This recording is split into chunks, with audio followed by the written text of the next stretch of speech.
Ok, l'heure est très très grave. Demon Slayer c'est fini, My Hero Academia c'est fini, Black Clover quelques mois et c'est fini. Et aujourd'hui c'était le tour de Jujutsu Kaisen. Mais ça, on est d'accord, tout le monde le sait. Par contre, ce que tout le monde ne capte pas, c'est que ça annonce la fin des New Gen. Les animés, les mangas qu'on considérait comme la nouvelle génération. Ceux qui devaient être les successeurs de Bleach, Naruto, Fairy Tail, One Piece, mais le frérot il veut pas s'arrêter. Ça veut dire que bon, j'en ai lourd sur la patate, hein. Mais il est temps de faire les comptes, il est temps de dire les termes et de faire le bilan de cette nouvelle génération. Aujourd'hui, on va parler des trois gros qui sont finis. Du coup, je vais exclure Black Clover, même s'il fait partie de cette nouvelle génération, bien sûr. Mais on attend la conclusion, parce que comme on a pu voir avec Jujutsu Kaisen, on en parlera, hein, mais comme on a pu voir avec Jujutsu Kaisen, la fin, elle a fait changer un peu les mentalités sur l'animé et sur le manga. Mais bon, on en parle plus tard. Sans plus tarder, on commence avec Demon Slayer, Kimetsu no Yaiba. C'est l'un des premiers, pas le premier, mais c'est l'un des premiers qu'on a pensé à mettre sur la table de ceux qui allaient succéder à l'ancien Big Tree. Alors aujourd'hui, je précise, hein, mais je ne ferai pas de résumé des mangas, hein, tout le monde les connaît, ce serait une perte de temps. Mais avant de rentrer en profondeur sur Kimetsu no Yaiba, je tiens à préciser quand même que je l'aime bien. Parce qu'après, je vais être un peu plus critique sur Kimetsu no Yaiba, parce que c'est celui que j'ai plus de choses à redire parmi les trois. Mais Kimetsu no Yaiba, je l'aime beaucoup, hein. J'ai pris des éditions spéciales. Je trouve le manga et l'animé juste incroyable. Alors pour moi, principalement, Kimetsu no Yaiba, il a su se différencier des autres avec certains points où il met tempête aux autres. Je pense notamment à son aspect cinéma. Ça a été l'un des premiers parmi eux tous à vraiment pousser le truc avec le train de l'infini, par exemple, ou l'entraînement des piliers qui sont passés au cinéma, et c'était juste insane. Bon, j'ai pas forcément les chiffres, les ventes, etc., mais je sais que ça a battu tellement de records. Ça peut paraître un peu bête, hein, de parler de l'aspect cinéma, etc., mais c'est un aspect super important, surtout pour un énorme animé comme ça, qui se doit d'être mondial. L'aspect cinéma, c'est vraiment pas à négliger. Pareil, je suis obligé de parler de l'aspect animation, parce que franchement, c'était magique. Tes yeux, vraiment là, ça a piqué. Ça a attaqué les yeux tellement c'était bien animé. Franchement, c'était très très fort et c'est pour moi l'un des mieux animés de toute sa génération. Demon Slayer aussi, comparé à un autre que je vais bien attaquer sur ce point-là après, il n'a pas eu peur de faire mourir ses personnages. Il n'a pas eu peur de prendre un côté dramatique qu'il n'y avait pas forcément sur un autre sur lequel je vais parler juste après, vous allez voir. Ça, c'est juste super important parce que au moins tout du long de l'histoire de l'aventure, tu sais que n'importe qui peut mourir n'importe quand. En ce qui concerne les points négatifs de Demon Slayer, alors là, j'en suis sûr qu'il y en a certains qui vont me trouver un poil trop critique ou un poil trop négatif. Mais pour moi, il est dans le Big Tree. Et dans le Big Tree, il faut dire ce qui en est. Parce que tu es l'un des mangas animés les plus cotés de tous les temps, entre guillemets. D'ailleurs, si vous êtes d'accord ou pas d'accord avec moi, hein, l'espace commentaire, les gars, dans le respect et dans la bonne humeur, mais donnez votre avis. Alors, pour Demon Slayer, pour moi, il y a vraiment trois axes qui fait que, sur ces trois axes en tout cas, il est en dessous des deux autres. C'est simple. Les personnages, l'intrigue et l'univers. Et je vais d'ailleurs commencer avec le point le plus fâcheux pour moi, c'est l'univers. Surtout en ce qui concerne les techniques et le souffle, le principe du souffle. Je vais faire un exemple assez simple, hein, mais quand je vois un troisième mouvement du souffle de l'eau, un quatrième mouvement du souffle du soleil, etc., ça ne me procure rien. En comparant, quand je vois une extension du territoire, quand je vois certains alters, les techniques occultes de Jujutsu Kaisen, les sorts héréditaires, enfin bref, pour moi, ils jouent clairement pas dans la même catégorie. Pour parler un peu de l'histoire et des personnages, je vais être désolé, mais je vais devoir recomparer avec les deux autres. Mais je suis désolé, les personnages qui sont très très bien, mais les personnages n'ont pas la même philosophie derrière, la même écriture, parce que dans Demon Slayer, souvent c'est un triste passé suivi d'une mort. Mais les personnages sont très cool, je le répète encore une fois, mais comparé à Jujutsu Kaisen et à My Hero Academia, ce n'est pas la même chose. On va passer au prochain. Je tiens quand même à préciser que chacun de ces animés, de ces mangas-là sont très très bons et qu'il faudrait une vidéo entière de 30 à 40 minutes juste pour expliquer à quel point ce sont des masterclass.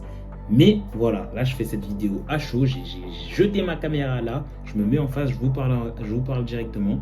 J'ai fait cette vidéo à chaud après la fin de Jujutsu Kaisen et je me disais, là c'est juste la fin d'une nouvelle génération, il fallait que je fasse une vidéo. Maintenant, My Hero Academia. Alors My Hero Academia c'est assez spécial parce qu'il est venu à un moment clé où il n'y avait pas énormément d'animés de manga à succès dans sa thématique à lui, qui est les vilains et les super-héros. Je vais pas mentir, hein, My Hero Academia il a une place spéciale dans mon cœur. J'ai commencé, je crois que c'est le premier New Gen que j'ai commencé. J'étais assez jeune. My Hero Academia, concrètement, des chara design de folie, une philosophie derrière chaque personnage vraiment, vraiment très cool. All Might, All for One, Izuku. Et pour moi, vraiment, le personnage le plus travaillé de My Hero Academia avec la meilleure philosophie, c'est Tomura Shigaraki. Simple, on a suivi Tomura Shigaraki du début à la fin, du moment où c'était juste une petite frappe dans son coin, qui voulait juste s'attaquer à la société des héros, mais personne ne croyait en lui, à l'un des plus grands vilains de tous les temps, qui a su mettre le Japon à feu et à sang. C'est assez fou de se dire quand même que dans un animé qui parle tout simplement d'héros et de vilains, on a réussi à faire des personnages comme Tomura Shigaraki.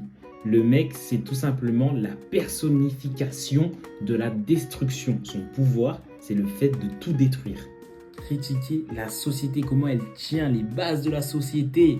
Remettre en cause la relation entre vilain et héros.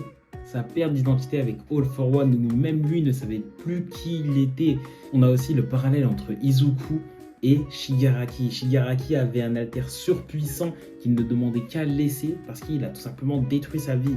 Izuku ne demandait qu'à avoir un alter surpuissant pour changer sa vie. Et c'est ce truc de côté un peu enfantin avec le chara design et avec ce côté juste héros contre vilain, mais avec des philosophies tellement sombres derrière certains personnages que j'ai kiffé dans My Hero Academia. Le côté alter aussi est pas mal du tout, avec des alters totalement différents et aléatoires pour certains persos. Le mangaka, il avait une inspi de zinzin et avec des utilités totalement différentes. Du coup, le côté alter est plutôt bien amené. Mais pour moi, My Hero Academia a un énorme problème, un énorme point négatif, c'est le fait de ne pas vouloir faire mourir ses personnages. Le meilleur exemple, c'est All Might. All Might, je suis désolé, mais il aurait dû mourir. Tout simplement dans ce côté passage de relais à Izuku, il aurait dû tout simplement clamser. My Hero Academia, c'est juste une masterclass absolue, mais malheureusement, il lui manquait ce petit côté tragique, ce petit côté perte de protagoniste et d'antagoniste principal que les autres du Big Three avaient. Maintenant, passons vraiment à un de mes mangas de cœur depuis ces dernières années. Vraiment, en plus, je l'ai commencé super tard, Jujutsu Kaisen. Mais pour moi, c'est l'un des seuls qui a su être bon du début à la fin. Je reviendrai sur la fin, à la fin de la vidéo, justement. Jujutsu Kaisen. Des personnages tous aussi charismatiques les uns que les autres. Gojo, Sukuna, Yuta, Yuki, Yuji.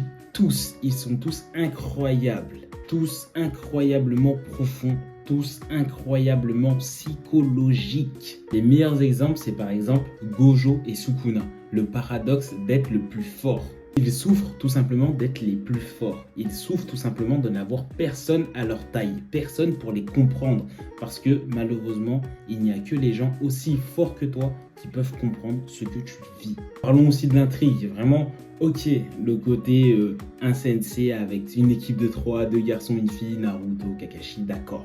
Mais l'intrigue en elle-même avec les fléaux, ce qui en relève, que ça relève des émotions négatives des humains. Le génie d'Akutami avec tous les parallèles qu'il fait avec le nord, le sud, le ouest, le nord-est, tout ce que tu veux.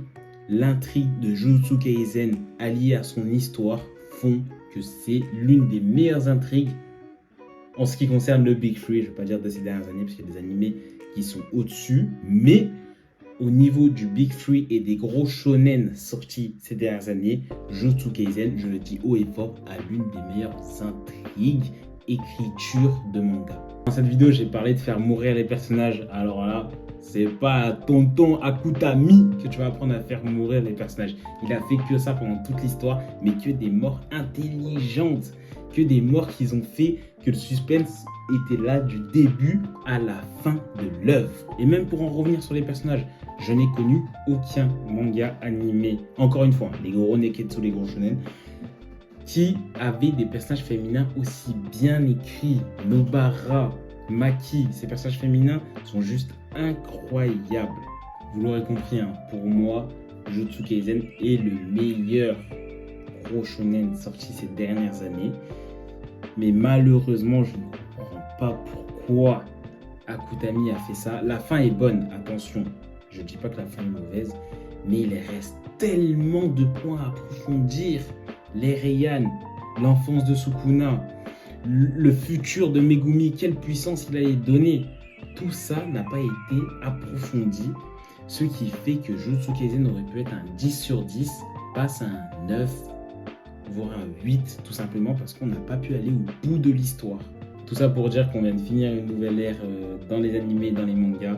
La fin de cette fameuse New Gen, je vous dis, j'ai l'impression d'avoir pris un coup de vieux des zinzins. C'est la deuxième génération que je finis avec les Naruto, Fairy Tail, tout ça. Et aujourd'hui, les Jujutsu Kaisen et les Demon Slayer. Mais bon, ça fait plaisir. J'ai pu vivre assez longtemps pour justement vivre tout ça. Moi, ça m'a fait plaisir de tourner cette vidéo. J'ai pu cracher un peu ma haine et dire ce qui m'a rendu heureux dans tous ces animés. Là, j'espère que ça vous a plu aussi. N'hésitez pas à mettre votre avis dans les commentaires. C'était Boom, c'était C'est moi, wesh. Et ce sera toujours C'est moi. Ciao, ciao.